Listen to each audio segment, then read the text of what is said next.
obviously, for most of you that's probably been involved with the cleanups and stuff, and it's been a long-standing problem with the department or for the county as far as maintaining the pond since the pond was erected. So, can I just say one thing? yeah. Just to let everybody know, we are recording, so I'm going to keep a record of the meeting and use it with notes. Okay? Thank you. Sorry, not a minute. So, being that the permitting process takes a very long time to do,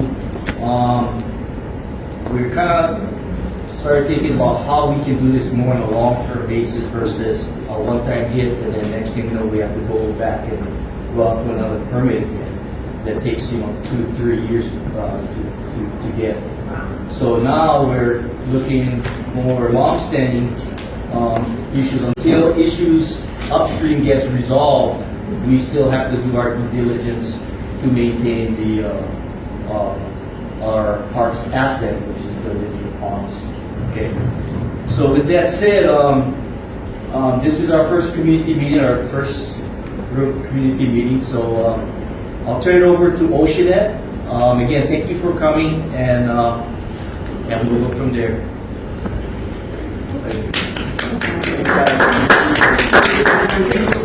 Okay, so we're the Oceanit team.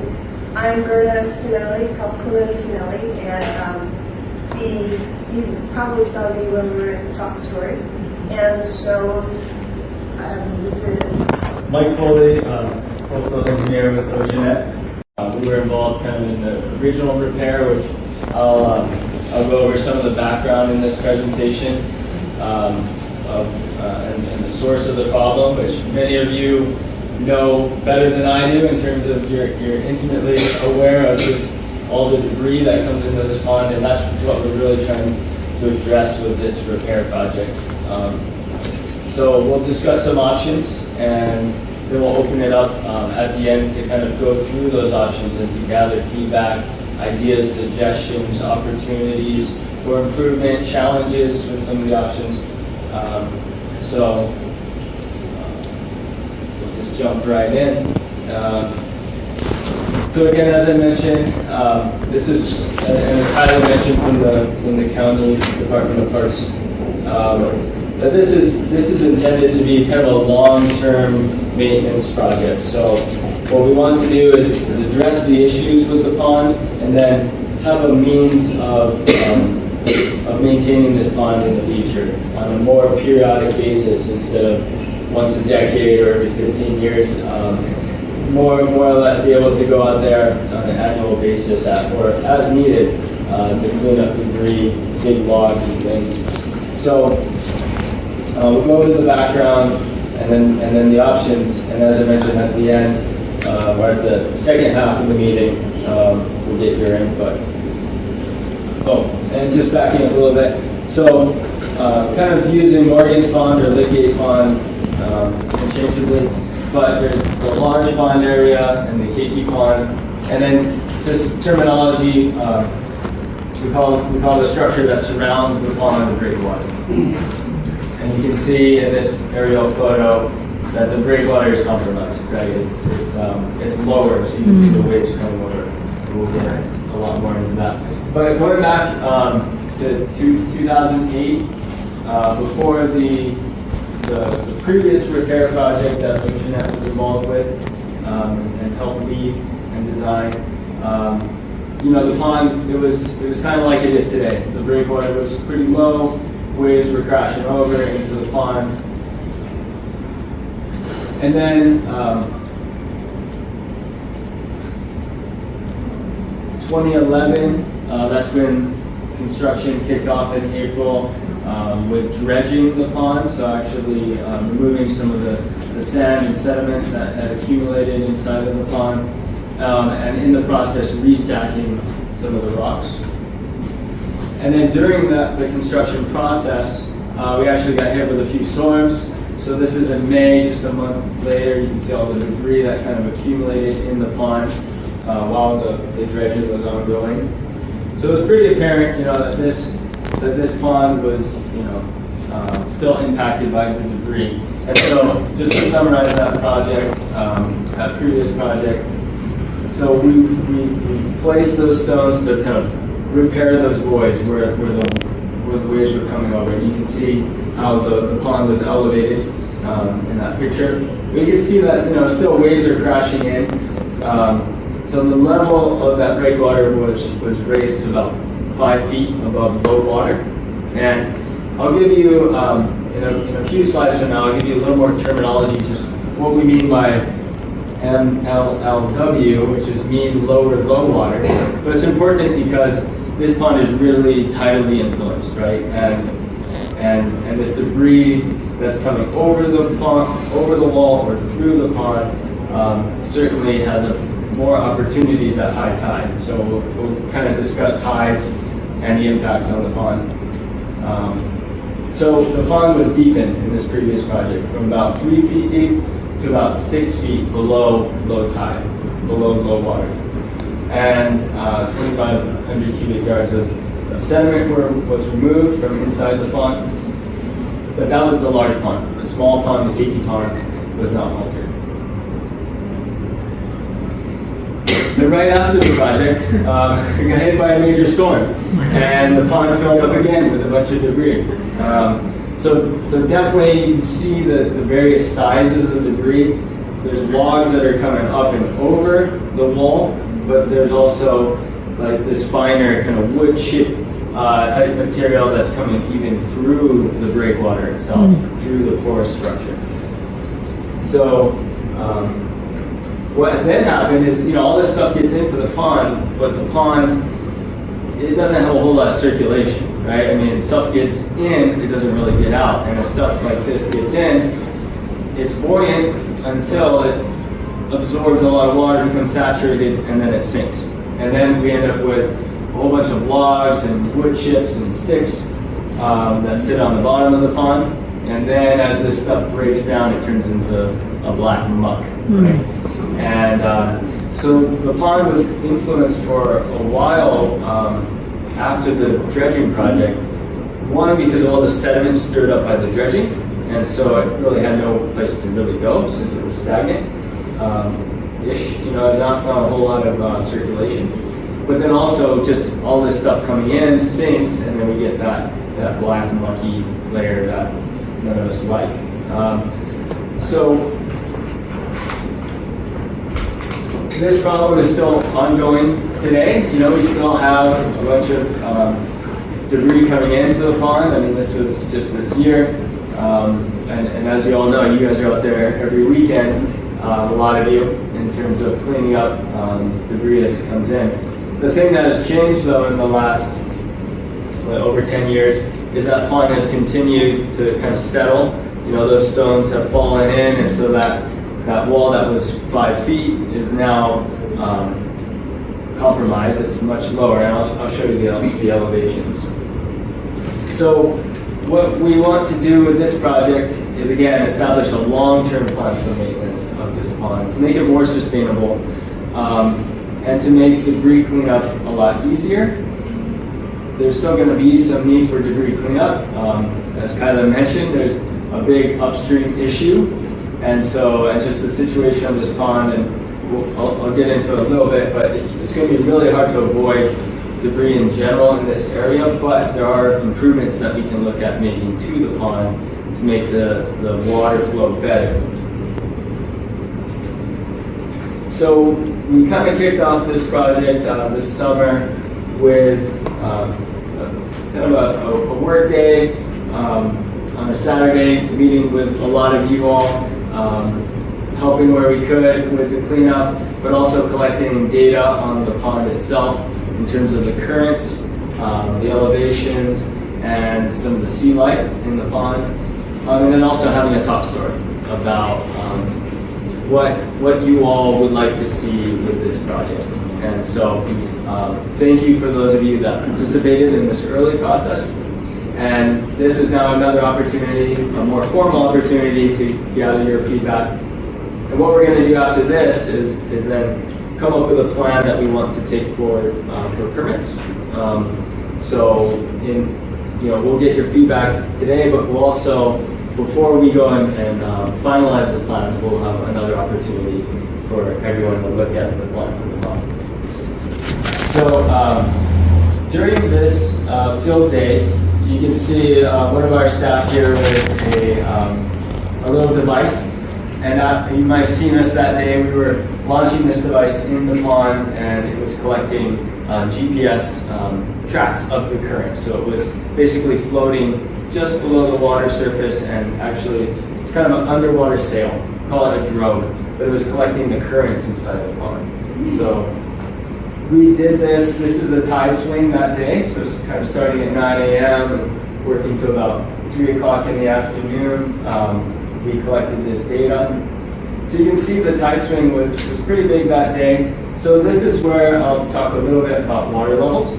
So the mean lower water level that I mentioned, the MLLW, that's 0 on your tide graph, right? So that's what we use as kind of our basis for when we talk about elevation. So when we say, the pond is 5 feet tall, we mean it's 5 feet above mean lower low water.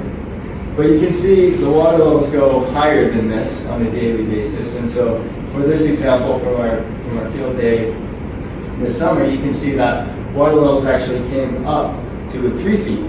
So they kind of started close to 0 in the morning, and the green line is actually what was recorded on our tide, our water level gauge. And sorry if this is a little technical, but I kind of want to explain it just because it matters for the future. Because what you see here is the blue line is what we kind of expected in terms of tides. That's kind of what you would have on your tide calendar, or if you looked up the tide on a tide watch, it would say you're going to have a 2.5 foot high tide. But what we actually recorded was a 3 foot tide, and there's a 1/2 foot, what we call an anomaly, and that's really could be due to a variety of reasons, but part of it is climate change. And so we do have sea level rise. And before we get into that, one thing to point out here is mean sea level. So mean sea level is kind of the average of your tides every day, and so that's the mean, the average. That's almost a foot above low water. But then we have this mean higher high water, and that's basically the average of all the highest high tides. So tides are diurnal. They have one small peak and one big peak a day. So small peak, big peak. And the average of all the big peaks is the mean higher high water, which is about 2 feet. So all this is to say, on average, we have about a 2 foot tide swing, but sometimes we get 3 feet or even 3.5. And so there are periods of exceptionally high tide, which we tend to call king tides, and those are generally in the summer and in the winter. So moving on from this, let's get into sea level rise. So now that you kind of have that technical background on how we refer to tides, let's look at the tides since the pond was built in around 1964, which is this gray line here. And this is, so that blue squiggly line jumping up and down, that is the average tide, the mean sea level for that month. And so what you can kind of see from this graph, and that red line that slants up, that's the mean of all these averages. So basically that line is going up, and that's our sea level rise. So our sea level rise, based on that average, is over 1/2 foot, 0.6 feet in the last century, by kind of taking this linear trend. But that doesn't mean we don't have periods of exceptionally high tide, these anomalies like we recorded in the summer. And those anomalies you can see on this far side are the highest that they've ever been. So we're recording the highest monthly tides on our local tide gauge on Kauai, higher than they've ever been. And in fact, the highest month was in August of this year. So we're getting these exceptionally high tides. Those peaks are what we're most concerned about, because that's when we get accelerated erosion. Basically, our reefs, which protect all of our islands here, our fringing reefs, become less effective at breaking waves. And so that's kind of the problem that we're seeing statewide with all the coastal erosion, I've seen on the news. But it also impacts your pond. And it's going to continue to impact your pond into the future. So looking more long-term, you know, we have the sea level rise issue. And as I mentioned, that causes accelerated erosion as you get these higher tides. And it's only projected to get worse, and that's the bad news. But the good news is we can do something about it today. And this model here comes from the state. This is kind of a collaboration between the University of Hawaii at Manoa and the Department of Land and Natural Resources. And so they took the data from all the client scientists, and then they developed kind of a simple model. They basically assume that there is no structure that breaks waves, that basically waves just come in and they erode the beach as the beach is erodible material, so basically nothing in the way. If there's nothing in the way of the beach eroding, you get these colored lines in the future where you go from the green line where the vegetation is today, so it kind of follows the grass and the trees. That's our existing vegetation. And then the various levels of sea level rise here. So, for example, taking 3.2 feet or 1 meter, which some scientists project that could come as soon as 2068. So kind of you can work your way back here in terms of when we expect. This is kind of the worst case scenario, the high scenario. So there's a range here. So it could be 2068, it could be 2100. That's kind of the range. And it all depends on emissions and how quickly glaciers collapse.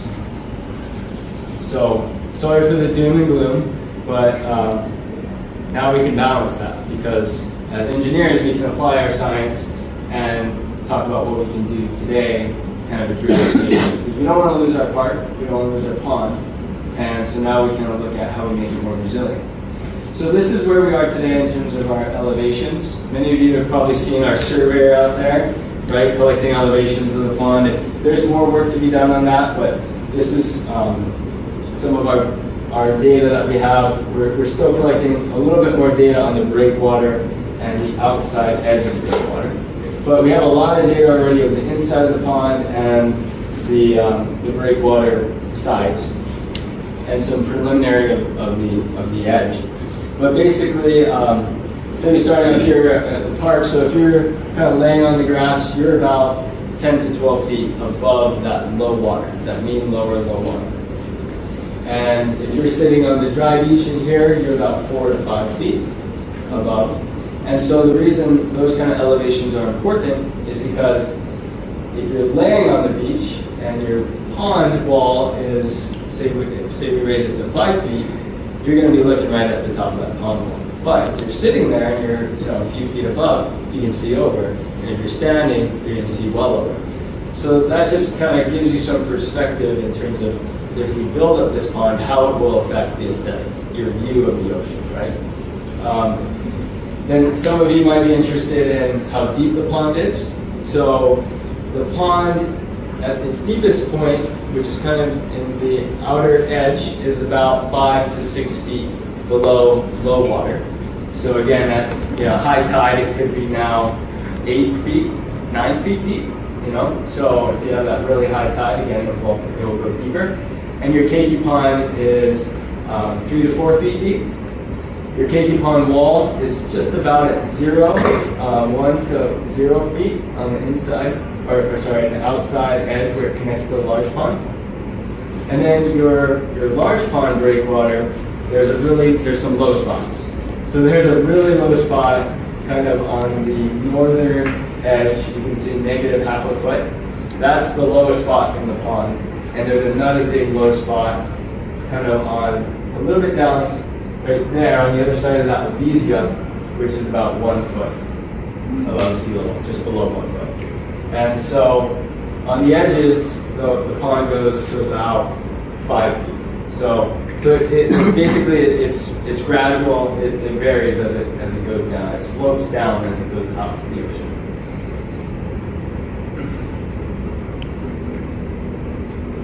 Okay, so this all matters because in terms of the elevations because it's really now impacting the circulation of the pond. So I mentioned our drogue, our GPS that we launched.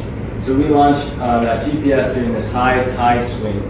And the reason that was really interesting for us to record at that time is because we went from basically not a whole lot of circulation in the pond to a lot more during that day. So we were able to kind of really see how this pond is functioning and the various kind of currents that are impacting anything that's floating in the pond, i.e. your logs, your sticks, you.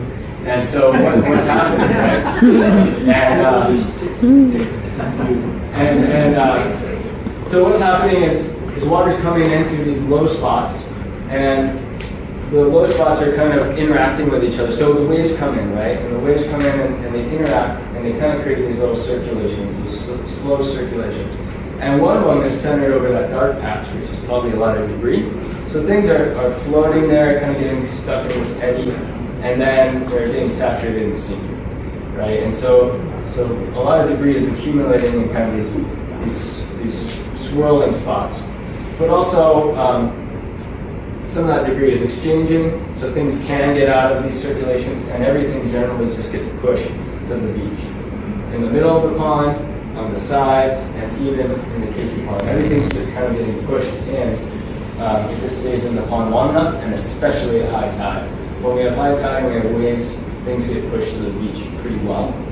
And that can be demonstrated by this little track that we did. So we swam out kind of at the end of the day at the highest tide, as the tide was really coming up. We swam out and we launched our drogue just outside of that low spot. And instead of getting pushed into the pond, it actually got sucked out to sea. And it was going out and it's doing just fine. And then it made a turn and it started to go a little south. And then it got caught by the wave. You can see that wave that's what we call shoaling. It's basically rising and it wants to break. And the reason is there's a reef right there. It's a boulder reef. It's not a coral reef, but it's a low spot in the bathymetry, the underwater topography. So that's causing the wave to rise, and that's also now pushing debris or our float into the pond. And as it kind of got stuck in that reef, it really started to accelerate and went right into the pond and actually right over the wall. So it definitely acted like your debris from your river. It got pushed right over that wall and right to the beach. And so it was a really good piece of data because it shows us that that's where a lot of stuff is coming in. It's this reef outside that's shoaling these waves. It's just causing a lot of energy and stuff to get stuck. But it's also interesting because there is this little channel, and it's actually, that is the deep spot where it went out. That's actually a channel where things are actually going away from the pond. And that's important for our design. Interesting. So let's talk about the solution to the problem now. So the problem, in order to talk about solutions, we got to talk about the problem, of course. And so the problem, which maybe it's not a problem, it's just a challenge, is all this debris coming off of the Wailoa River mouth. So the Wailoa River mouth is of course plugging it up with all its debris. And the issue is, at least in my observation, the issue is that this happens during a major kind of rain event, a big flood, right? It would be a lot easier if the problem was just like a daily flow kind of thing, because you would think, okay, let's just get that debris out of the river upstream, right? But when you have a major flow and you have these giant logs, you have this massive amount of water and debris, that's really hard to contain. It's really not a great engineering solution that's affordable to handle this scale. But we did kind of look into that because there are facilities up here. I mean, there's a lot of land and space to potentially try to do some capture. But again, it's that volume that really makes that unfeasible. Trying to capture that much debris in a big flow is a challenge. So we're focusing on what we kind of can do, which is kind of think about how we repair this pond. And so these are kind of the 5 options, and they're not exclusive in terms of modifying or addressing the repair of the pond. So in other words, some of these can build on top of each other. Almost think of it as like a menu. We can add some of these together. But the first option is to raise the breakwater. I'll show you some figures of what this would look like. But basically, raise that breakwater from where it is today. Remember, I mentioned there's some spots that are like below sea level, 1 foot. But raise the whole thing up to 6 feet, right? And so 6 feet above low water. So again, that's only 3 feet above your high tide, right? If you have a 3-foot tide. Another option that we can add to that is add an opening in the south part of the wall. So kind of on that edge. We can also add an opening on the east part of the wall. And a great place is that channel, where that deep water spot is, where things are kind of being pulled out and not pushed in. We can also look at raising the keiki pond, if that's something you all would like to see. And then, but less of a function in terms of the debris. The function there would be more to keep debris out of the keiki pond and keep it more in the large pond. But then also think about, with the sea level rise predictions that I gave you all, do we want to go further and raise this thing even more? Raise it up to 8 feet, for example. More aesthetic impacts, but more resilience. So I'll go through these.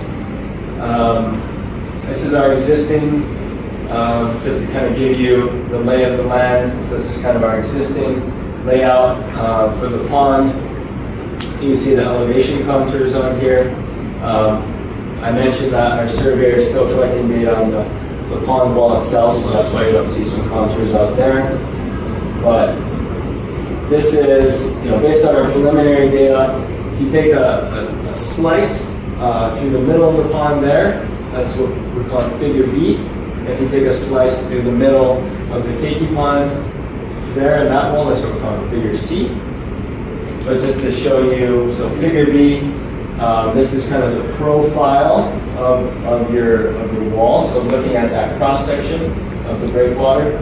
So this is inside the pond here. You're 5 feet deep, and then your pond rises up. In that particular slice, it rises up to almost 2 feet, and then it drops back down to about, again, like 4 or 5 feet on the outer edge. And you see your mean sea level mark there. So again, 0 is here. So mean sea level is almost 1, and then high tide. So you can see, if you get a 3-foot tide, it's coming right over this pond, right? This 5 is here. So anyway, I'm just trying to kind of walk you through these figures, but let me know if I need to slow down. But in other words, this is the keiki pond. So slicing through the keiki pond, it's a thinner structure, not as massive, and that's because it doesn't go as tall. Okay, so how can we, make this pond more resilient, more easily repaired, and also easily maintained? So we can restack the boulders. We can basically replace the boulder stone in such a way that this structure has a lot more integrity, and to the point where you can actually take a machine out on top of it. And so this is kind of a tried and true construction method that we do for coastal structures around the world. But here in Hawaii, it's done quite commonly because we have a lot of lava stone. We have a lot of stone from the quarry, and so we can build pretty nice coastal structures here. So we're lucky in that regard. Some islands are not so lucky, but yeah. So we can stack these rocks, and we can make them. What we do is we call it keyed and fitted.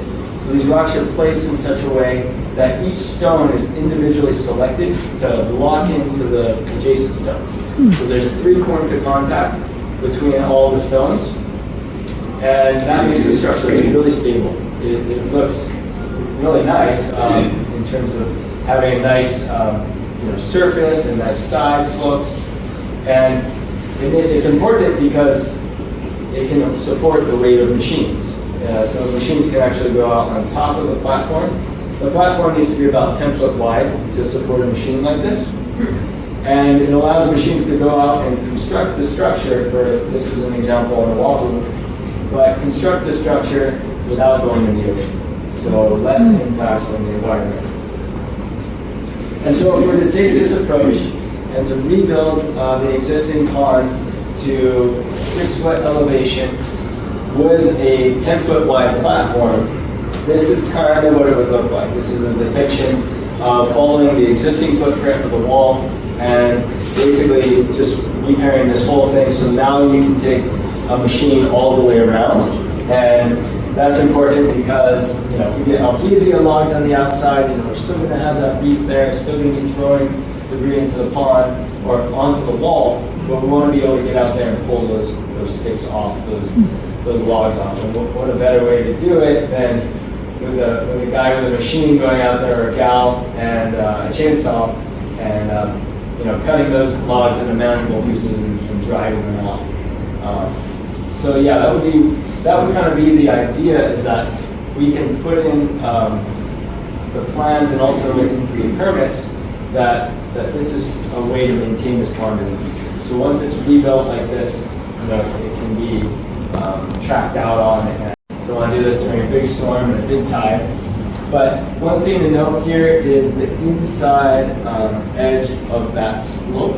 So you see the sloped edge that goes into the pond, the dark line, and that's where it would kind of meet the pond bottom at about -5 feet deep. And you see it's the dash line here, and that's because it's buried in sand. So as that dash line meets with the solid line, that's where you'll start to see the stones come out from the sand.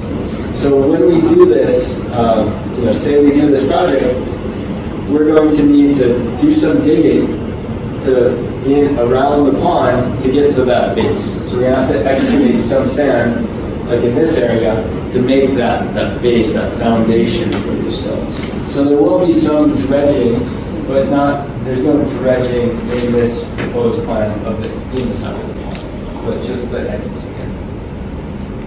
And another thing to note. You mean outside edges when you say that? I mean the inside edges of the pond, the actual inside of sand. Just to place the stones in that kind of solid line area. They're not inside the middle of the swimming area. The outside, well, there's no dredging there, but there will be picking up some of the loose stones and restacking. So basically the whole structure will be taken apart and put back together again. So taken apart, so all these loose stones will be sorted, and then it will be put back together again in this keyed and fitted fashion. So we'll use the smaller stones for the inside of the structure, and then the big boulder stones, the 3 foot stones, will be placed on the outside. That'll be the armor. And if we do this, because it's a lot more orderly and stable, there will be a slight increase in the width of the pond coming in. So you'll have stones coming in about 5 feet more than they do today. And let's talk about openings. Okay, we're almost there.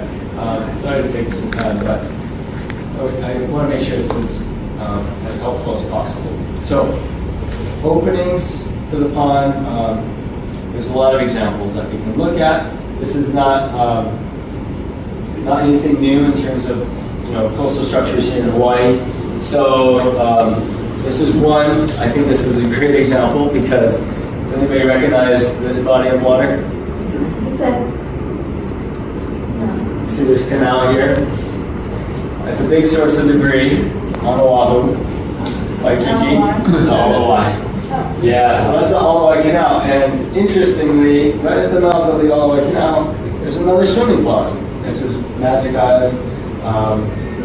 And if you look at the way this structure is designed and built by the Corps of Engineers, it's very similar to kind of what we're proposing with these keyed and fitted stones. This thing is very stable. This is a big surf breakout here. It takes big surf.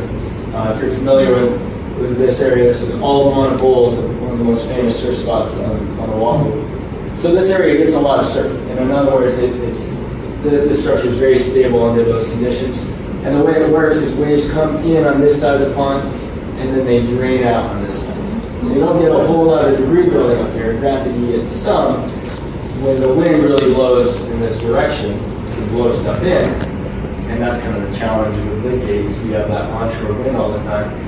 But for the most part, things can drain out through the openings, and it's the way it's interacting with this wave crest that's coming in. So the openings aren't square. You have a differential. Waves come in, and then they can kind of drain out. There's other examples of openings.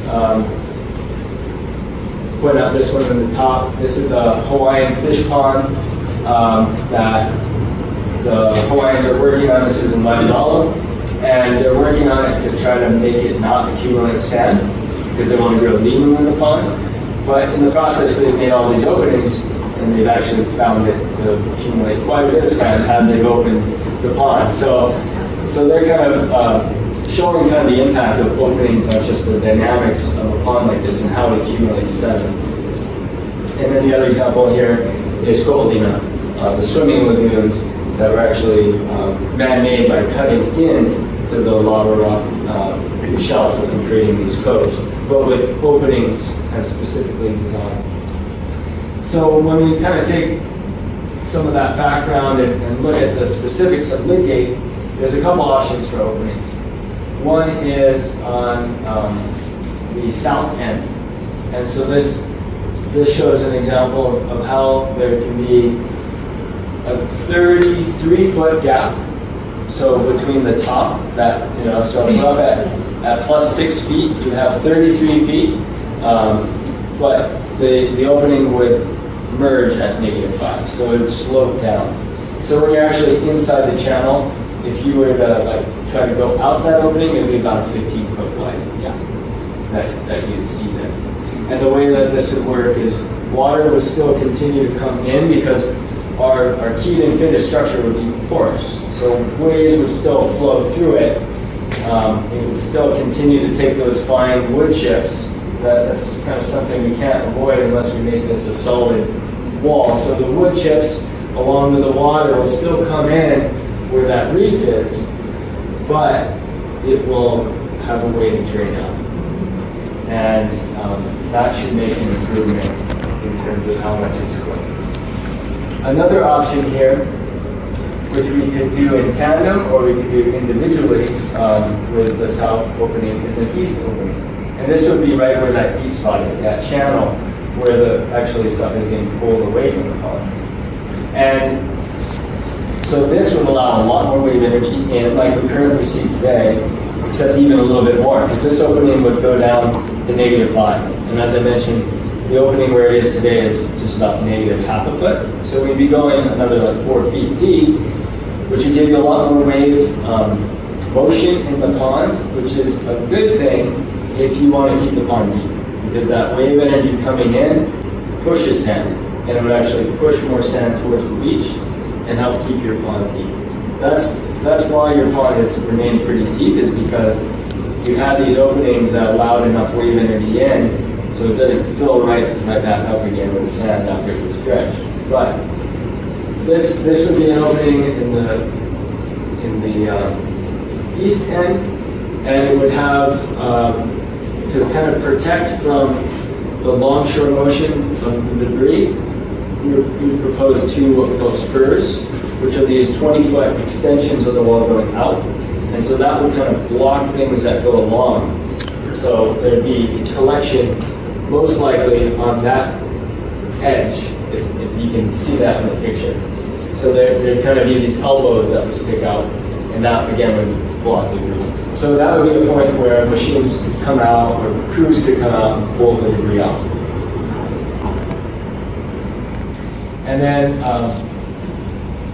kind of adding one more thing to the potential plan, we could elevate the KP pond to +3. So from 0 to +3.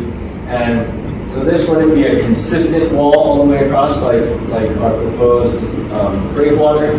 but would kind of be a gradual, going from +5 to +3, and then back up to what do we say, +6 for the outer wall. So there'd kind of be this dip for the keiki pond, but it would keep it from exchanging as much. That shows the keiki pond there. Again, it would be a 10-foot wide platform. And then finally, the last option here that I want to present today is going up to +8. So instead of a +6, let's consider going even higher, more resilient for sea level rise, more resilient for those big waves. So think about this, right? So a 3-foot tide, you have your reef there. So if you have 3 feet and your wall is at +6, then you only have 3 feet, right, of daylight wall. Now, if you get really big waves and you get a 5-foot swell, that's going to break right over, right? So adding a couple more feet really protects you at high tide from those logs getting over your wall, especially at your reef point, your point where things are coming right in. But there's an aesthetic impact, right? So that's kind of what we need to balance. And there's also a little bit of more of an impact because your slope comes in further, right? So your stones come in further into the pond. So your pond, in essence, gets a little narrower because we're coming into the pond. We don't want to go out because we don't want to have too much of an impact on the sea life. And this shows kind of what that extension. So the dashed line is your existing pond wall today, and then you can see our arbor stones come out about 6 to 8 feet further than that inside the pond. Okay, so that is the options. Today we're going to collect your input, and once we, the next step for us is to develop the design. So you're getting your input first, and then we'll decide how we want to do a design. Once we have that design, then we'll bring it back to you all and talk about it again. And then we'll go into the construction, prepare the construction documents. And once we have those, we'll file for permits. And once we get all those permits, then we can start the construction, probably in a few years. Actually, Mike, can you do are we not touching The keiki pond, yeah, +3 potential. So here's my understanding, because I can understand. Thank you, yeah, you can translate. So option 1 is to take the existing footprint and increase the height to 6 or 8 feet. Yes. Okay. Option 2 is to put an opening on the south side. Option 3 is to put an opening, put a deeper opening where the current breakwater goes. And then option 3 is to have 2.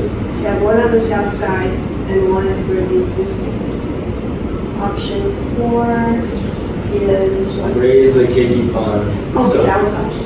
Option 4 is to raise the keiki pond wall. And option 5 is to actually make it much higher, like to 10 feet, maybe higher. 8 feet. 8 feet. So, that's kind of the way we broke it down. But again, these are not exclusive options, right? We can take one, we can take the other. The difference between 1 and 5 is obviously, so we could go, higher in certain spots. The wall doesn't need to be consistently +6 or +8. But the main impact is that reef spot, that middle of the pond, right on the east side. That's the spot that's really the concern. So here's how we're going to do this. If you can take it to option 1, alternate 1. What I'd like to do is go through each one, talk about it in terms of opportunities, challenges, and suggestions. We'll spend about maybe 10, it kind of depends on how much time we need. But go through each one and look at them separately and then have a discussion about, Mike did say that this is a menu. So it's not, these options or alternatives are not perfect, and we do combinations based on your opinion. So option 1 Where alternative one is basically to raise, fix the breakwater where it's broke and increase the height of this. So is So, that, oh, by the way, when you speak, I'm gonna say your name because so go ahead, Tom. so Tommy Noyes, General Coordinator for Friends of Kamalani, Lydgate Park. When the work was done, 2011, 2012, you did not deconstruct the structure, it was only added to. That's my understanding from reading the reports. I was on site. Okay. And within 8 years, it had been reduced significantly, I would imagine because of the impacts of the Albizia logs driven by waves,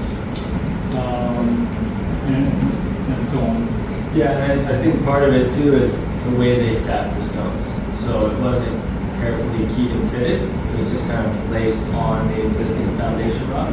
Just kind of placed where they thought it looked okay. But this would be much different in terms of holding and taking apart, put together more work. So you started when you showed the sections and described how this, rather than just putting the rocks, we showed you the layers of how to create this. Yeah. Doug Hay, I was project manager for the county quiet when the project was done in 2011. And we did have a loader to go out, walk along the wall. And our goal is to pull the rocks that had fallen into the pond out and put them back on the wall. And so the contractor, as you said, was just placing them, but it wasn't a reconstruction. So it seems that your alternative one is very similar to what we did in 2011, except you are applying engineering principles to develop a much stronger one. That's right. So that it would hopefully be a lot less likely to decompose. Exactly. Child insect. Again, as Tommy was saying, within 5 years. So I just wanted to kind of share that. Okay, Felicia and then Tom. Okay, Felicia Cowan, Council Committee Chair for Public Safety, Vice Chair for Public Works, so this I think overlaps both. I'm somebody who enjoys the pond more when my children were little, but what has been held to my attention strongly by Solomon Fernandez, whose grandfather put the pond in, and they're a Hawaiian family from Wailua, what's now the homesteads. The grandmother said, don't do that because you will lose Wailua Beach. I have sent this into DLNR. I've tried to bring this point forward. But if you were to look at the page where you see the river and you see how there's a little point there, what we've done, right here, there's a little point. And so what happens now when the current comes in, Morgan's Pond moves the way it would have cut into basically the park. And so more stuff goes right into Wailua Beach, helping to eat up the beach. That's what was really put forward to me, so I just wonder if we give any consideration to the hydrological study, what the impact is of having changed that point. Yes, because if we lose the highway, which, I mean, about a week or so ago, I was at another event here, put sand savers on the beach to try and keep us from losing the highway because we think we're almost certainly going to lose the highway while we are allowing the building of a hotel right behind it. So I think we need to look at a comprehensive thing, like how does it impact? Like when we put an 8-foot wall in there, the impact is going to be stronger. So will we eat more of the beach? And I'm not a hydrologist, and I'm really framing out what has been urgently brought to my attention. And I have brought that to the DLNR for a number of years, and I brought it to parks, and it's just ignored. Can you point out more what area you're talking about, please? Right here, there's a point, and it used to come like this. And then so when they put this here, now the water comes like this and just goes in and grinds out that, rather than like take this away, it's going to grind this out. And this person who has a lot of interest in the park, that's not such a good thing, right? Yeah. But if we lose our highway, that's not a good thing either. So it's taking more, if you keep going north, This your is- finger keeps going north towards the highway. Is that the beach area? Yeah. Is that that's the that's beach. being eaten away and that's how we would lose the highway? That's correct, because this is an old picture, seemingly, I don't know, but it's, maybe we have accretion and erosion, but the erosion is very significant there. And then, so last week, or maybe 10 days ago, we had an event here in this building where they want to put big concrete and plastic U-shaped things along here just to try and hold the beach. And so in that presentation, the engineers there, from our contractors there, each group of engineers gets a different goal. They're trying to keep the highway in place. Because if we don't keep the highway in place, we'll lose the highway. That's what they believe is gonna happen. And so I just wonder, have you guys looked at a hydrology study of what happens with this in place here? I guess what I was told is that we didn't have as much land right there. It used to really dig apart. And I've tried to get I've him. looked a little bit at it, and thank you for that comment.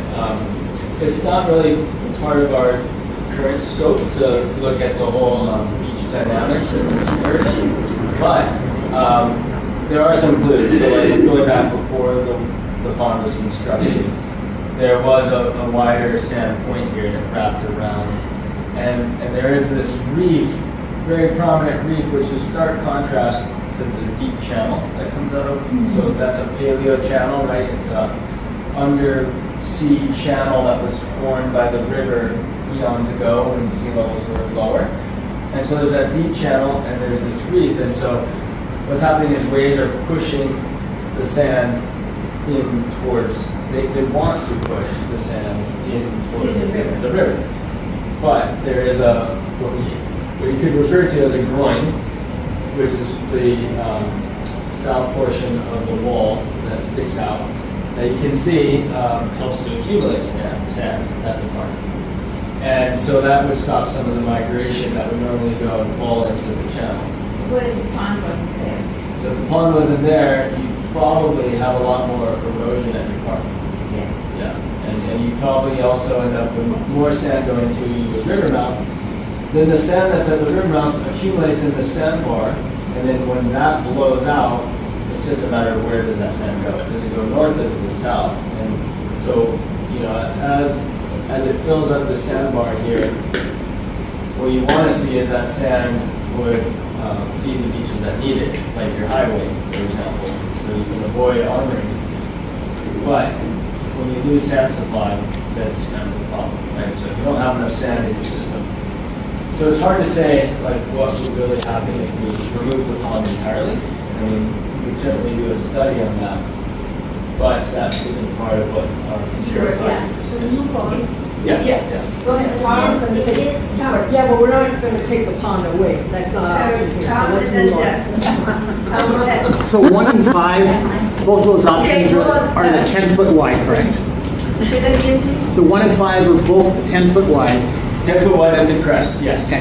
At the- so they can get a machine on. If you have 2 outlets, then the one is cut off, you're not gonna be able to clean out. Yes. And the other question I had is, like Magic Island, those boulders are huge. Yes. In comparison, the Alawai probably doesn't have as much coming down as we do.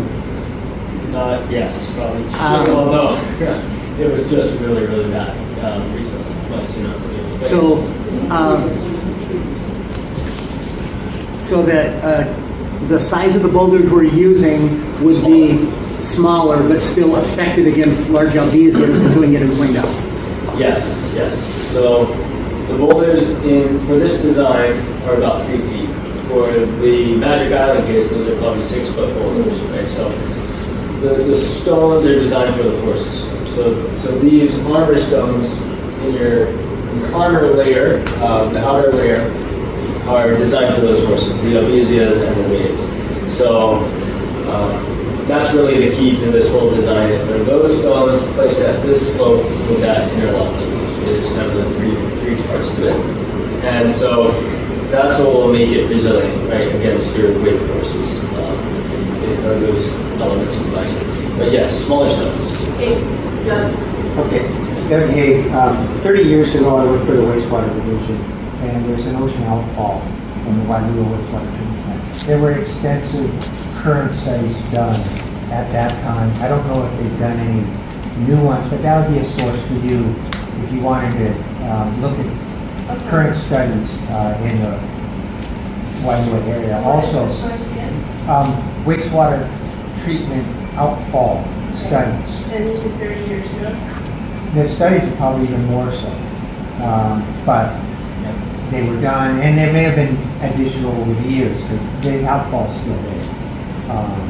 And of course, while we were doing our work in 2011, when we disturbed the pond dredging, we saw the flume of the sediment going out to sea through that east puka you're talking about. And it actually would go out and then run parallel to Wailua Beach, and then turn around and come back and then head south outside of Wailua Beach. And I was petrified that Department of Health would go and look at that. Anything more, and we're gonna come, Yeah. go back to, anything more on alternative one? Oh, Yes, go ahead. yeah, well, and this might tie in with what he just said. My name is Harmony. A few months ago, whatever it was, it was maybe when the whale came in, I don't remember, but a few months ago, the park was closed down because there was, my understanding, there was a sewage leakage contamination into the pool. And I don't know, I was walking by and I was looking at it and I thought, why don't we just open a hole and let Mother Nature do her work, do her job, clean herself out? And so that's, to me, that's what you're talking about, is the hole in the east, at the south especially, and maybe in the east.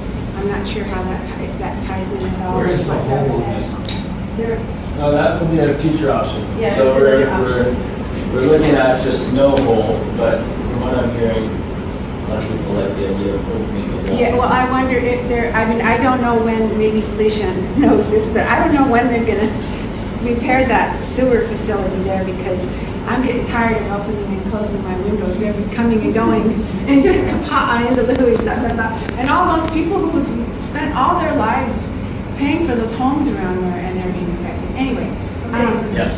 I just have a quick I can question. Do you comment think that a little opening bit up on the that. sewer? Go ahead. Yeah, so the wastewater treatment plant, the wastewater division is addressing the outflow issue because they're trying to improve their wastewater treatment facility where more outflow will go into the golf course ponds, and it's going to cease the outflow going out into the ocean. Okay. Okay, so that's a totally separate project right now. Right.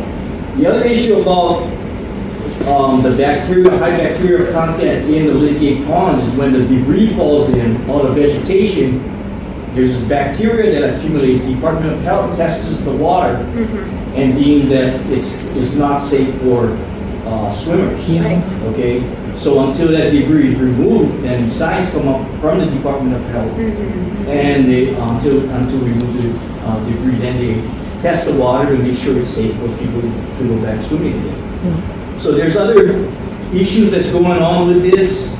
We're focused here on addressing the Lydgate, this Morgan ponds. Okay, that's what we're focused on, and trying to make it a long-term maintenance plan. Okay, so there's other pieces that move in, but that's not our scope of work. Is just focused on trying to address the breakwater.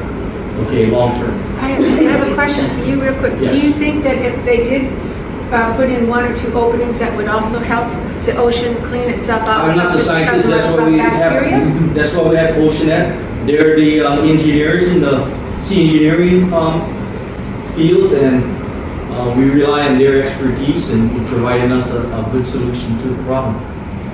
Yeah, the openings would definitely help with the exchange of water, so you get a lot more flushing action. Okay, so it would help the sewage and the bacteria, Yeah. and just the debris. And the degree, Okay, well, yes. that's my goal. So this is alternative two.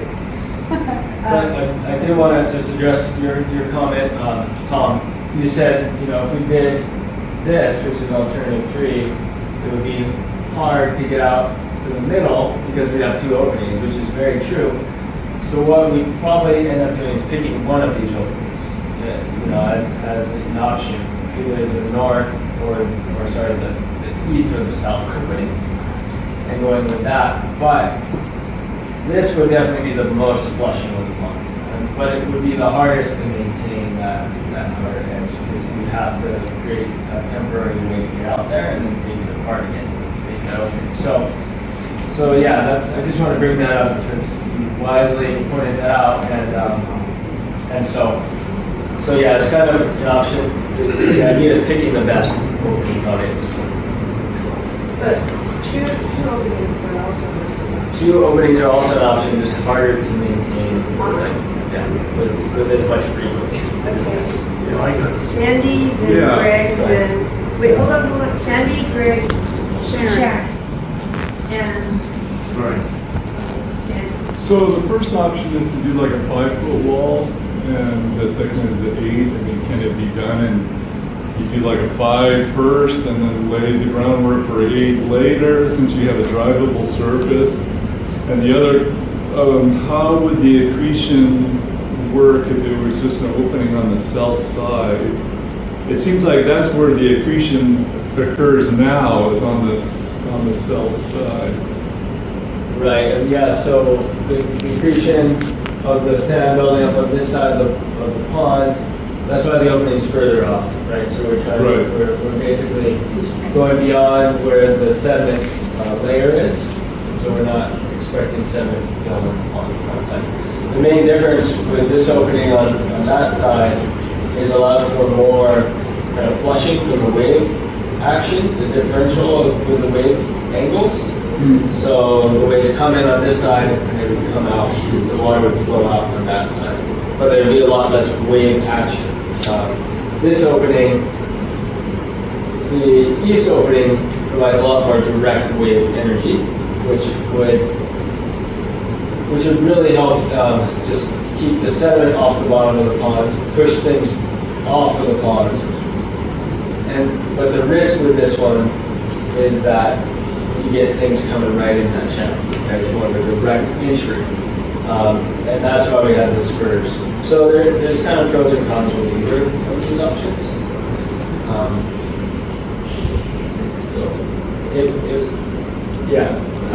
If I could have my way, I'd probably pick to have them both, but because I think that would be the most effective, but it makes it harder to maintain. And that's a real issue when you're designing something like this. It's hard to maintain, it probably won't be maintained as often, right? So picking one is probably the way to Okay, Sharon and Greg. So, some of the information that I guess I'd be looking for to help me evaluate is about cost. You don't have any information that I've heard today about cost, or did I get here too late to hear it? How long is the pond going to have to be closed for this repair? What's the viability in the different options for the permitting process? And you've got to have a sense of who's going to approve what, no matter what any of us might have to say. The materials, I was looking for materials about the project to try and have a better understanding of the whole thing before I came. And if it's available, I sure couldn't find it. I wonder if it's available to us online. How would we get this kind of information before we get here so we can ramp up for being a newcomer to the island? Those are my... Okay, the first one was cost. Yeah. We don't have a rough order of magnitude yet, but ballpark is, for something like this, we're in the probably 2 to 4 million range at this point. Well, we don't know. But we don't know. And it probably depends which one. It will depend on which one, and then we'll really do a cost estimate. But that's kind of the range for something like this. What was your second question? Closure, how long is the pond gonna have to be closed to do this project? Probably, like, again, we'll have to do more of a detailed estimate, but probably in the range of like 6 months. Wow. And then there was permitting. I will say, as a permitting person, the one that is closer to the existing footprint, and kind of is just a plain repair. You can put the right stuff in, and increase its resilience, is probably the easiest in terms of permitting. However, this is in the ocean. There's no such thing as easy permitting in Hawaii, much less in the ocean. So. And the materials? Materials. Oh, in terms of what we're using for the project? No, information. Oh, where Information should you about the project and what's You're going on. getting it and fresh why off the we're doing press. this. This is the opportunity to share the information. We don't have anything posted yet. The project's too early, so we're too early in the design phase, but there certainly will be. Well, even in a statement of what's the problem with the pond, that it needs to have consideration of a project like this. Well, part of that information is kind of out there. I think it kind of comes from the community. In terms of that's at least my observation, is that a lot of people in this room have brought this issue up. Sure, and I understand that. I mean, just as a user of the pond, and I heard that the meeting was happening, it's like, okay, so, kind of what's going on? And a statement of that, and why are we having the meeting? So it's sort of a one-pager. Yeah, even a paragraph. Yeah, so the project objectives, which we did cover, but I understand what you're saying. I highly want to. Yeah, part of the process to get to the permitting, to get to the construction, is to have these community meetings. Yes. We need this input from the community Yes. so that we can have a better, I guess, we can have a solid course of action how to tackle this. Okay, Yes. all the funding that's going to take place to do the maintenance work and all that is still in the future. Okay, we're still looking out a couple years from now. So right now we're trying to see what is a feasible way to address this breakwater. Okay, and all those answers all the questions that you brought up will be answered as we go through this process. Okay. And I do understand the frustration when Mike says it's hot off the press. You have no idea, because I watch them. They sit around and they're moving the different drawings, and we wanted to have as broad as possible in types of alternatives, so that we could engage these people. They're really much earlier than most projects come out. There is no. I will just say there is no done yet. So let me ask Graham. Oh, sorry. Oh, just one thing on that. We have a couple of great partners in the room too who are helping us get the word out, right? On social media and on the radio. Friends of Kamalani. Yeah. If you follow Friends of Kamalani, we share things that we learn about Yeah, thank you. on social media and our website and YouTube. I'll be putting this on YouTube. And I know everybody's reporting and stuff. Yeah. Graham, and then hold on, Shaku. Shocking. Graham.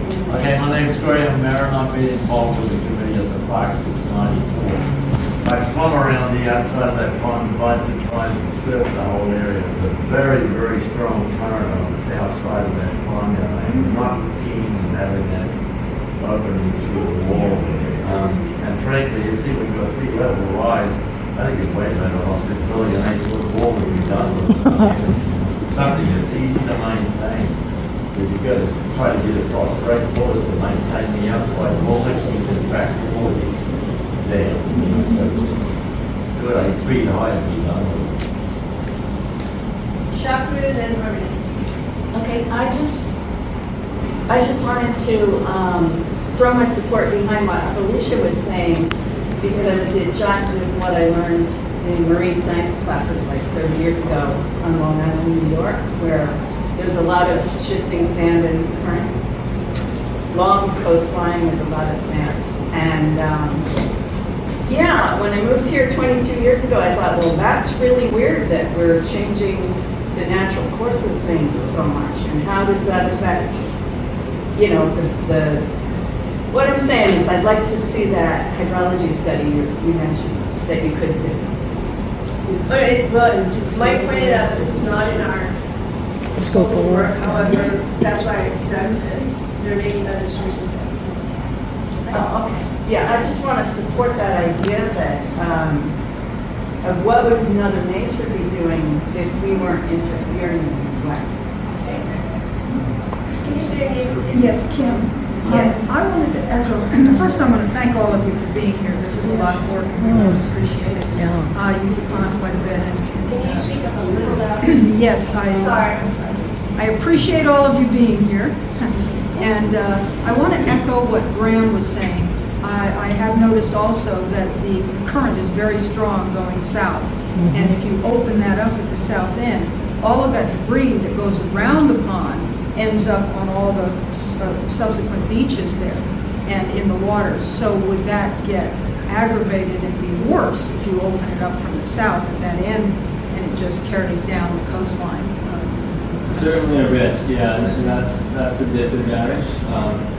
The way we're trying to prevent that is by having these two arms, right? So one arm, and the way that would work, so it's, yeah, as debris goes through that current going south, it would, if it interacts with the tip, the outer tip, and gets stuck on that, the waves are going to push it, right? And so if we didn't have that inside arm, it would get pushed right in. And so that inside arm is there to kind of catch that debris. You're talking about that one. Yes, that inside arm here. And so that's why they're overlapping in that way, in that fashion.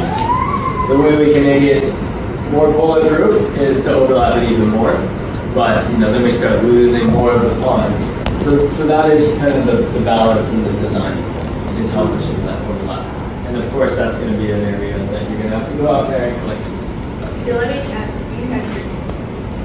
My name's Greg Askew. I'm a citizen volunteer. Just a quick question. If you've got a 10-foot machine, a foot wide machine path, are you envisioning that this is also a biking path or a walking path?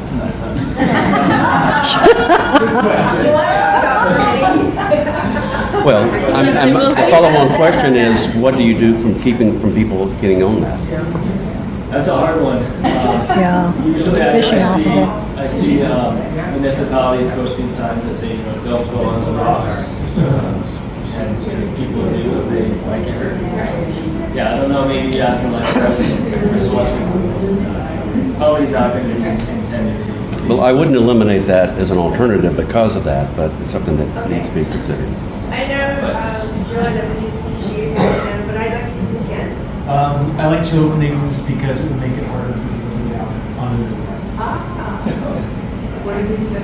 Make it more difficult. With two openings, you can't just do what he said. You can't just go right. People will be taking their wedding photos out there. Seriously. That's a very good point. And charge them. Yeah. Okay. Parking.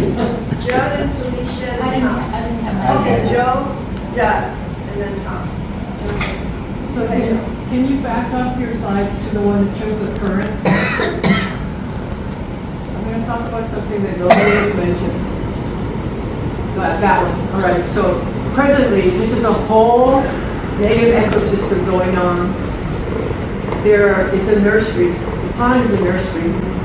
There are schools of aholihole, oama, baby, manini, sergeant major fish. I heard somebody the other day, a tourist out there's an eel down there. So there's a whole living system going on. I see people out there gathering opini, gathering apukiupi, the limukos washing over the wall. There's a healthy system outside. Disrupting that with 6 months of dredging, rebuild,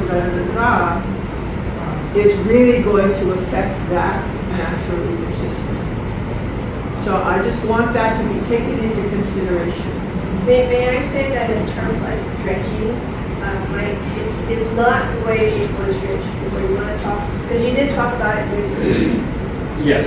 and where is Only on the. You don't really need to talk about that. Yes. Yeah, you're going to go in there and it's going to disturb it, no matter what you tell me. Oh yeah, that's a very good point. So, yes. And then, And then, no matter what they decide, whatever opening, or raising, it's going to alter the current systems somewhat. A lot if you do 2 openings, somewhat if you do 1, because it's already an opening. That's already an opening. True.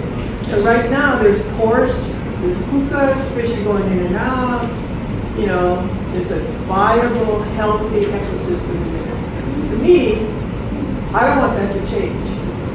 But I understand the maintenance. I know what you guys, I know what has to happen. I know. My 60-year-old son grew up on that beach. I know Wailua area. So anyway, do surveys, do fish surveys, where's your marine scientist? Where's your marine biologist? So I think there needs to be a role for that, and that needs to be carefully examined and attempted to be, after whatever happens, that needs to be restored. Okay. Yeah, good point. Very good. Thank you. And there will be studies done. We have to get permits, right? So the permits do require like that studies. That's a class view. I see families, that's my entertainment when I go there. I watch dads and moms with their kids, teaching their kids about what, I took my great-grandkids in there and showed them, oh, look, there's a baby manini, look. It's a classroom, it's not just, it's a lot, it's a big thing, not just Hey, Doug, who did I say is after Doug? No, Okay, Doug, Tom, and Gordon, right? Verna, I still have one tiny little piece. I'm gonna do this there. Oh, did I just, it's like Doug? Yeah, no worries, you can put it Harmony, in. You can Tom. put it in. Actually, if you don't mind, I haven't heard from Gordon yet. Gordon, please. So I just want to Josie, why are we allowing the fish to be fed? You're in a natural environment, the fish are feeding off the rocks. And we're allowing, and I've been there, and the fish get aggravated. And what happens? Anybody know about Kamalani and the bark on the side of the Kamalani? And I've seen little kids in the water while their parents are throwing fish food, which are pellets. Yeah. Cheese foods. And the water is bloody, and the Kamalani has these barbs at the end of their tails. Oh. I don't know if any of you have gotten swiped by a pond. So my question is, the natural environment, but why are we allowing them feeding? And this is after all this project is completed. Are we going to have something to control, not natural feeding, but people coming in with bags of bread, whatever? It's another video at the airport. Okay, Harmony, Doug, Tom. Oh, okay. I wanted to agree with the 8-foot wall or so because we are going to be experiencing more and more glacier melting, and it seems like a worldwide issue is the raising sea level. I don't know how that figures in. I would just throwing this out there as part of the senior mermaids of Lydgate. Is there any chance that with this whole new system that there could be a very short railing system for people on one end or the other? Because for some reason there's a real ridge of sand, and we all know it. Right. And you're there, and you see people trying, especially elderly, and you go down and you help them, get out of the pond. So I don't know, I'm just throwing it out. Is there any possibility of putting in a little railing system at that end or so, the south end, wherever, so that people would, not only seniors, but parents with babies, it would just be easier to get in and out and be more safer. And then just my last thing, and I promise this is my last comment, is there any way you could take this a step at a time or have a pilot project of any kind and do something and see if it works, and then add on the next piece and see if that works? I don't know. Thank you. Just a very short comment. Yes. If debris goes out the south side, are people going to go out the south side? It's true, yeah. Yeah. I worry about that because I'm not a strong swimmer. At times, yes. Probably at times, yes. Comment? Tom? lifeguard's 10 feet away. Okay, Tom, go ahead. So if you have the opening on the east side, is that going to create more wave energy than we currently have right now? Yes. Okay. Because like you said, it is a safe beach that families like to go to because they're not going to get beat up in the waves. And having that Washed opening, that allows debris to come in. But likewise, with the tide, do you think it'll all channel right back out the opening? And No, probably no. so it's going to let probably more in than we have right now to the beach. The reason it's positioned there is because that is where we've observed, Doug's observed that things are getting sucked out. So it's Right. less likely, and then the reason we have the spurs on that opening is to again protect from that. But it is a consideration. So yes, there will be some debris that gets in. And so the one on the south opening is not going to allow debris in. It's just going to allow it to flush out. Well, it can also get in there too. Yeah, I mean, you have so much debris coming down, and it's all sorts of sizes. And you have, I mean, just the situation of this pond is kind of where it's located. I mean, you have the waves pushing debris in, you have the wind pushing debris in. You have this massive source of debris right upstream of both of those actions. So it's going to be impossible to avoid debris at all. And so that's part of why we'll do the best we can, but maybe part of it too is phased. So we do one ocean and see how well that works. And if we need to come back and do another, do that part. Hold on, hold on. You? Jennifer. Southside Puka. The lifeguards are constantly telling people on the outside of the pond to be very careful because that area is dangerous for riptides and pushing you into the rocks. Locals never work on those sides of the walls. They fish on the left side. This is observation. Thank you. Jennifer, Jean, Michelle, and Chuck. It was answered by other people. I just have a question for the county. Is there any way we can stop or like put up barriers down Waialua River for the Pavizia, where the source is? I mean, who's cutting down all those trees? Oh, it's you know, I would say an invasive that's gone wild, and then it's also where they were raising it for the wood, you know, for burning at the biomass facility.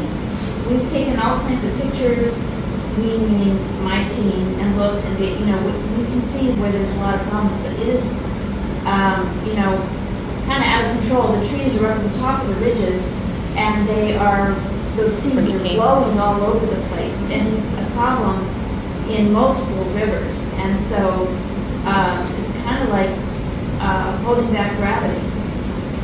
And we've got to fix it, but it's not an easy fix. I'm saying this for that was your wish. Okay. Shaku. I was just thinking that for probably less money, we could put in a really big saltwater pool somewhere in Lydgate and get rid of Morgan's Pond. Oh, no. Okay. Anybody else? Oh, can we talk about Cape Pond? Because we've sort of talking about the high wall and the two openings and one opening. What about Cape Pond? Does it need to be altered? Less money. I don't know if it's necessary. My son is 30, so. I will say, as we talked about railings, you're talking permit. So I look at it from the standpoint of when we do our consultations with the agencies. So just so you know, when Mike says permits, part of that whole process is we will consult, once we select an option, preferred alternative, then we will be talking to the agencies. Do a very thorough vetting of their constitutions. Anybody else? Oh, go ahead, Greg. One comment real quick. If you put an 8-foot wall around the outside, we're not going to have the issues of the wash. The waves are what's pushed back in that little bank there. That would be eliminated totally.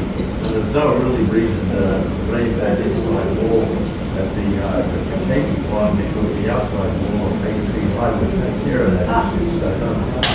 That would be cheaper than the rest. The easiest way to do it is fix it or whatever.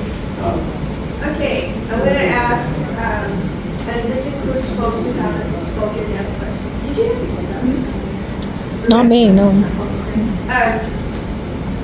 what is your, and it will be different for different people, is your ideal solution? And Graham just said what this was. You want to repeat yours?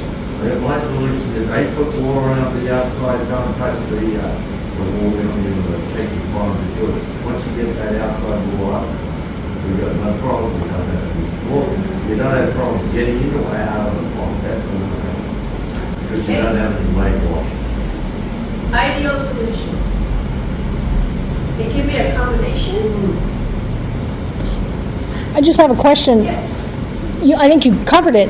The wall, the way you're going to do it, still allows water and fish and things to come through.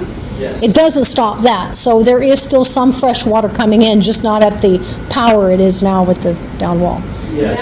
So it's not going to be a stagnant pond. It still will have something coming in and out. Yes, Okay. and we can control that too. So part of the problem is the wood chips come in through the gaps in the rocks, right? So even with an 8-foot pond, we're still going to have debris coming in between these big gaps. But you see the inner core, that's the smaller stones, and the gaps get a lot smaller when we use that core.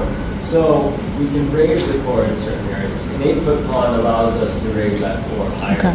So we could make it less porous in certain spots, the spots where the wood chips accumulate the most, for example. Awesome. So it's good. Yeah, because ideally it's not a stagnant pond and we still have some kind of fresh coming in. Yeah, Yeah. but I mean, without an opening, you're definitely not going to get as much water exchange. No, yeah. It's going to be a lot less circulation. Thank you. Mm-hmm. Okay, ideal solution. It can be as I said, it can be a combination. It may not even be on here, but I would like to know from you all, what is your ideal solution? Yes. So, Identify yourself. my name is Greg, and my vote would be for an 8-foot wall, and then taking a look at the south opening with the qualification that we understand what the impact is downstream of that south foot opening. 8 foot and south. Yes. Yeah, I concur. This is Tommy Morris. I concur with Greg and Graham on the benefit of a 8-foot wall, and I think the south opening would make sense, and monitor it, because if it has unintended consequences, it would be relatively easy to plug it up. I was just going to ask you if it did, you know, how to fill out. Okay. That was my comment too, so. So say your name and say what. Tommy said what I was gonna ask. About doing it in phases where you could have that option. I know. Oh, Tom Worthen. I know. Sorry, Brian. So Tom agreed to Tom. Okay. Yeah, so it's the same thing as just on options. Jacques and David. Take down the walls and let nature take its course. Okay. I concur with what Tommy said. Okay. So David concurs with what Tommy said. Kent and then Kim. Kent, then Kim, then Sharon. Kent Brewster, 6-foot wall, both openings. Both openings? Who's next? Yes. Kim. Thank you, Kim. Yes. I want to know what you think is best. I like both openings, but if I had to pick, I'd probably, I'd have to do more evaluation, to be honest. I don't know at this point. If you guys are really interested in the openings, then I'm going to do more work on figuring out which ones. And as I said, openings probably have permit conditions, but we don't know yet, you know, until we actually go in and ask questions. So, Is it too much of a problem to deflect? Can you say? Oh, sorry, my name is Sandy. If you do have that the east opening, can there be like a groin that sticks out to protect the waves from coming in as much? So you do have, I mean, I do like the south, like what Tommy said, 8-foot south wall, but if you have a groin out there to protect some of the wave energy, I don't know. Yeah, you certainly could, and it's a very good idea. It's just really, it's tough to construct and More money, yeah. it's tough to permit. The engineering is not hard. It would be great. It would be a great solution to have a breakwater out to cover that. But to get out there and construct it is difficult. So it does get a lot more expensive. You have to build it with a barge. And again, permanent. Yeah, you're building something out and Sharon. I'm sorry, Sharon. I just have to go back to Felicia's comment of we've got to be able to get these projects working together. Say that again, please. We have to have these projects working together. It's essential. When you say these projects, do you mean the wastewater? And the bridge. There's the wastewater, the sand savers on the bridge. There's a number of things, and so we have wonderful people working in a bubble here, and it's not collective. And I appreciated that Doug bothered to make a comment about the sewage outflow. Right. Because, how many babies, I see a baby in the room, are getting impetigo in there or not? Are we actually testing for the sewage level? Because you are testing? No, they're not. They don't have personnel according to what it's close. Yeah. Right, so when we are picking what would normally be a very dangerous beach, protecting it for 50, 60, 70 years it's been, but it becomes a little bit of a sewage trap. So we can put elderly and babies swimming in there. Sometimes I think, well, shouldn't we look at everything? Because we look at a bubble, and I certainly want it there, and I certainly don't want Lydgate Pond washed away. But I also don't want Honolulu HI washed away. Okay, that's a bigger deal than me. Felicia, what is your ideal solution? You kind of said it, but I would like you to say it. Well, I really want a hydrology study. I want to understand if the boulders that make the shoal, if those are boulders that have fallen away from our park, or are those naturally those boulders right there? We have so many multiple things. I feel like it's premature to put an 8-foot wall there. And I like what Doug said too. I don't want any mermaids or babies washed out the south of the place with some extra wood against them. Right. Right? I don't want that. So I don't know enough. I only was told about this meeting 2 days ago. So I somehow wasn't on the invite list. But I appreciate that this meeting is happening. Welcome to Kauai. Actually, to clarify, there was a public service announcement, and I know that Kamalani, we've also been within your network. So I'm spoiled enough and think I'm special enough as a council person. I'm used to being specifically invited, and that didn't happen, or at least I didn't see it. So I go to so many meetings, I just can hardly come up for air.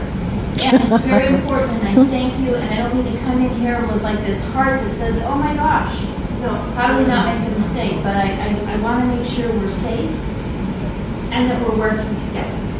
So I'm not ready to lock down one. Okay, so you don't have, of the 5, you don't have, okay. I'm a little nervous about any of it because I don't have enough information in my work. Okay, I'm sorry, I forgot, who had their hand up? What is your ideal situation or ideal solution for those of you who have not been to it? Tom? So in dealing with the openings, can you do, as part of the same proposal, say this, we're going to do up to this with an opening, test it out, and then close it off if needed, as part of the same bid? Yeah, that could be the strategy, yes. And so what we would do next is, hearing that openings are something a lot of you are interested in, we'll go do our due diligence, evaluate both of these options further, more data collection. And then, we'll pick one preferred option. If we include an opening, which one of these would it be? But, having this, because ideally, this would work the best. But if we're picking one, then, let's maybe have both of them in the permits so that you can build both of them in the future, or one or the other, right? And so that could be a good strategy for the permits. I had a question. Louis, say your name. Oh, sorry. Michelle Carlson. Friends of Kamalani. Is there a way to make like a Manatee fish pond where they have a gate where the opening could be? Or I know they use wood on Big Island, but a metal grate? But they can lift or open when there is. Okay, so you're talking about where the like a temporary. Okay. Certainly we could build something like that, but. Close the gate. Right. Somebody run down and do it, yeah. That's an interesting, that's a very good question. That's a very That's a good point. I mean, that's what I see on all the. Okay, Felicia, go ahead. Regina. I just wanted to confirm that as we share this with, obviously we're a small representation of our community, that the information you have on here is where we can send people to have comments or questions or things like that? Yes, and Okay. I put my card out. Got it. Because I'll be sharing Last this. time we Yeah, gave out my card. I did. I walked around handing it to people I knew had interest in that. So I just want to say we can share this with people that are not here, Oh, definitely. and then they could have some input or questions, and it's beyond just us, yeah. Yes, thank you, Regina. Ideal solution from what you've seen. It's 11:23, and this is supposed to be found at 11:30, so perfect. Does anybody have anything else you would like to share? You have comment sheets, right? Yes, everybody has a comment sheet. It has mine. It has both our Lydgate at Oceanit, and you can turn it into it. Yes, Tommy? I think it would be helpful if a mock-up, or not a mock-up, but a visual cue were given to us of what the 8-foot elevation would look like, just using some shade cloth and stakes, so you could see like a 20-foot section. If we built up You're talking about on-site. on-site, on the existing seawall, put some stakes, some shade cloth. This is a 8-foot seawall. This is a 6-foot seawall. So you, from various places at the beach, you have a better sense of what the what you're looking at. aesthetic impact could be. And you're committed to clean that up from the waste chair. We have to check with the department. Pardon? We have to check with the department to see if we can do that, but point taken. Yeah, I could say up for like a month or something like that, as a, Perspective, right? yeah. Okay. Do you know what the height of the salt pond, that part, do you know the height of that wall is now? Is that Yes. 6 feet? The existing pond? Yeah, it varies, but and then I guess this. This where you're asking? We have elevations and we're. No, salt pond. Oh, the salt pond. Oh, sorry. Tallahassee. I don't know. I'd have to. Where? Oh, salt pond. In salt pond, there's a similar. Where is it? No. Honolulu. Outside of my Pepe. Oh, okay. Oh, Salt Pond Beach. Yes, Salt Pond. They have Salt a- pond is a natural. Natural. So, do we know how high that wall is? It's just natural. It's just natural. But there's a wall. Okay, no. there's It's a natural wall. There's no manual features in the. Okay, just a reef. Okay. Anybody else? Yeah, Tommy, I like that idea. I mean, even at minimum, maybe if it's like a Saturday and you guys are out there, we can put something up and take photos or something. There you go. Take it down. Photograph it, yeah. I'm just concerned about leaving something up for a long time. It's going to pound somebody. So it's something that, gives us a sense of the visual. Yeah, I know my wife has commented numerous times driving across the two northbound lanes on the Baptiste Bridge across Wailoa River, that the Acro Bridge really obstructs the ocean view when you're driving along there. And you see a bunch of gray, structures of the ocean. And actually, Mike, I'm glad you brought that up in the very beginning. That aside from the wall, if we were sitting on the beach at this point, this is what you would see or not see. Mhm. So I think having a perspective there would be kind of, It would help give feedback. Anybody else? Just thank you. Thank you, yeah. Thank you so much.